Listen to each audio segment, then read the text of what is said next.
नमस्कार. मनस्पर्शी साहित्य परिवारामध्ये कविता रसग्रहणाच्या या कार्यक्रमामध्ये श्यामा देशपांडे एक गदी माडगुळकर यांची कविता सादर करीत आहे. गदी माडगुळकर हे विख्यात गीतकार, कवी, लेखक. त्यांचे पूर्ण नाव गजानन दिगंबर माडगुळकर.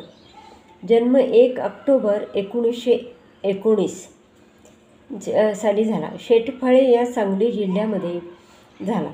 पटकथा 157 त्यांनी लिहिल्या. 2000च्या वर त्यांची गाणी आहेत. तसेच चित्रपटासाठी कथा, पटकथा इत्यादी सर्व त्यांचं लेखन झालं. आणि गीतरामायणाची निर्मिती ही तर आपल्या सर्वांना ठाऊकच आहे. असे हे लेखक, साहित्यिक. त्यानंतर पद्मश्री हा पुरस्कार त्यांना 1970 साली मिळाला आणि 1977 साली त्यांचं निधन झालं. अशा या गीतकार या आणि कवी यांची आज मी कविता सादर करत आहे. नदी सागरा मिळता पुन्हा येईना बाहेर, नदी सागरा मिळता पुन्हा येईना बाहेर, अशी शहाण्याचे म्हण, नाही नदीला माहेर, नाही नदीला माहेर. काय सांगू रे बापांनो तुम्ही आंधळेचे चेले, काय सांगू रे बापांनो तुम्ही आंधळेचे चेले. नदी माहेरी जाते म्हणूनच जग चालते, नदी माहेरी जाते म्हणूनच जग चालते.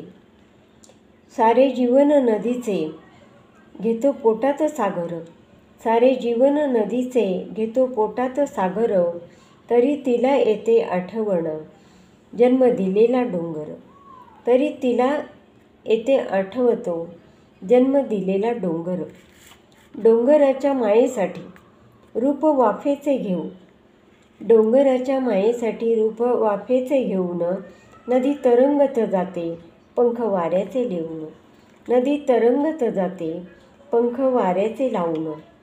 पुन्हा होऊनी लेकरू नदी वाजविते वाळा, पुन्हा होऊनी लेकरू नदी वाजविते वाळा. पाना फुटतो डोंगर आणि येतो पावसाळा, पाना फुटतो डोंगर आणि येतो पावसाळा.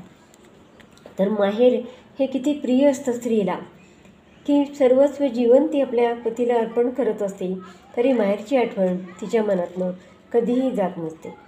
तर ही जी स्त्री आहे तिला कशी सागरासाठी ती धावत असते, पण मनामध्ये तिचं माहेर लपलेलं असतंच. माहेरचं प्रेम हे आई आणि वडील यांचं तर अपूर्व असं असतं, त्याची सर्थ कोणालाच येत नाही.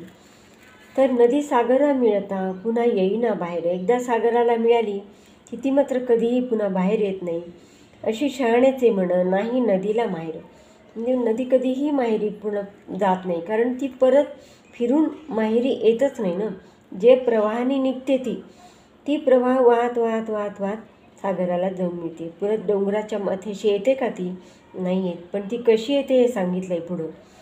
काय सांगू रे बापांनो तुम्ही आंधळेचे चेले, अरे तुम्ही सगळेजण आंधळे आहात. नदी माहेरी जाते म्हणूनच जग चाले, नदी माहेरी जाते म्हणूनच जग चाले. सारे जीवन नदीचे घेतो पोटात सागर, नदीला कोण जीवन असतं? सागर. सागरमय होऊन जाते ती, एकरूप होऊन जाते. स्वतःच्या संसारामध्ये नदी ही सागराला मिळते, जशी स्त्री ही आपल्या सासरी संसारात पतीला जाऊन मिळते. सर्वस्व सोडून ती पतीसाठी जात असते. सारे जीवन नदीचे आणि सगळे सुखदुःख हा नवरा पण आपला सोसत असतो. तसाच सागर कसं सगळं पोटात घेतो, तरी तिला येते आठवतो जन्म दिलेला डोंगर. जन्म दिलेल्या डोंगराला मात्र ती कधीच विसरत नाही. किती तुम्ही जरी सुख दिलं तरी तिला डोंगर आपला पिता हा आठवतच असतो. डोंगराच्या मायेसाठी, पित्याच्या मायेसाठी ती कशी जाते? आता रूप वाफेचे घेऊन, वाफेचे रूप घेऊन जाते. सूर्यापासून जी उष्णता निर्माण होते, त्याच्यापासून समुद्रावर जी वाफ निर्माण होते, ती आकाशात ढगांवर जाते आणि ती वाफ घेऊन नदी तरंगत जाते पंख वाऱ्याचे लावून. नदी कशी जाते तर तरंगत पंख वाऱ्याचे लावून जाते. वाऱ्याने जसे मेघ जातात हलके हलके, तशी ती नदी त्या मेघांमध्ये पाणी भरलेलं असतं आणि ती जाते. पुन्हा होऊ न लेकरू, स्वतःच जणू लहान होते ती नदी वाजवितो वाळा. पायातला वाळा जसा लहान बाळाचा असतो, स्वतःच लहान होते आणि वाळा वाजवते. पाना फुटतो डोंगरा, आणि डोंगराला पाना फुटतो की अरे आपलं बाळ आले, म्हणून ते जणू काही पायातला पाना वाजतोय त्याच्या, आणि येतो पावसाळा. आणि मग त्या पावसाच्या रूपाने, पावसाच्या पाण्याने ती धो धो करत डोंगरावर पूर्णपणे आपलं जीवन अर्पण करते. स्वतःचं पाणी त्या ठिकाणी नदी मेघाच्या रूपात जे पाणी जातं ते सागराला मिळालेलं नदीचंच पाणी असतं, पण ते मेघात जातं आणि मेघातून वाऱ्याच्या रूपाने डोंगरावर जातो आणि त्या ठिकाणी तो मेघ बरसतो आणि पाणी सर्वस्व त्या ठिकाणी डोंगरावर पडतं. म्हणून पाना फुटतो डोंगरा, जणू असं म्हणतं की डोंगराला पाना फुटला आहे. जसं आईला पाना फुटतो लेकरू आल्याबरोबर, तसं डोंगर हा तिचा पिता आहे आणि त्याला जणू पाझर फुटतोय, पाना फुटतोय आणि येतो पावसाळा. आणि मग पावसाळा येतो. अशा प्रकारे नदी सागरा मिळता पुन्हा येईना बाहेर, अशी शहाण्याचे म्हण, नाही नदीला माहेर. काय सांगू रे बापांनो तुम्ही आंधळ्याचे चेले, नदी माहेरी जाते म्हणूनच जग चाले. नदी माहेरी जाते म्हणजे हे जे सृष्टीचं चक्र आहे ते कसं चालतं. नदी माहेरी जाते म्हणूनच जग चाले. सासरी पण जाते आणि पुन्हाही माहेरी डोंगरावर बरसते, म्हणजे हे निसर्गाचं जे चक्र आहे त्यामुळंच सगळं जग चालते. कारण पाणी हे सगळ्या शेताला पाहिजे असतं.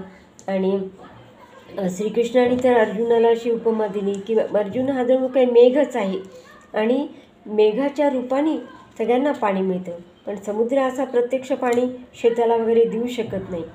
म्हणून मेघ हा किती महत्त्वाचा आहे, अशी प्रतिमा त्या ठिकाणी दिसते. आणि याही ठिकाणी तोच आपल्याला एक प्रकारचा भाव आपल्याला दिसतो. डोंगराच्या मायेसाठी रूप वाफेचे घेऊन, नदी तरंगत जाते पंख वाऱ्याचे लिहून. तरंगत जाते म्हणती, तरंगत म्हणजे हळुवारपणे जाते. वारा सुटल्यानंतर जे तरंगणं असतं ते किती हळुवार असतं, ते काही भराभरा जात नाही, ते हळुवार रीतीने जाते. पुन्हा होऊन लेकरू नदी वाजवितो वाळा, पाना फुटतो डोंगरा आणि येतो पावसाळा. धन्यवाद. कवितेचं सादरीकरण केलेले, रसग्रहण या ठिकाणी केलेले. आपण आपल्या कविता आवडली असेल तर लाईक करा, शेअर करा आणि या चॅनेलला सबस्क्राईब करा. धन्यवाद.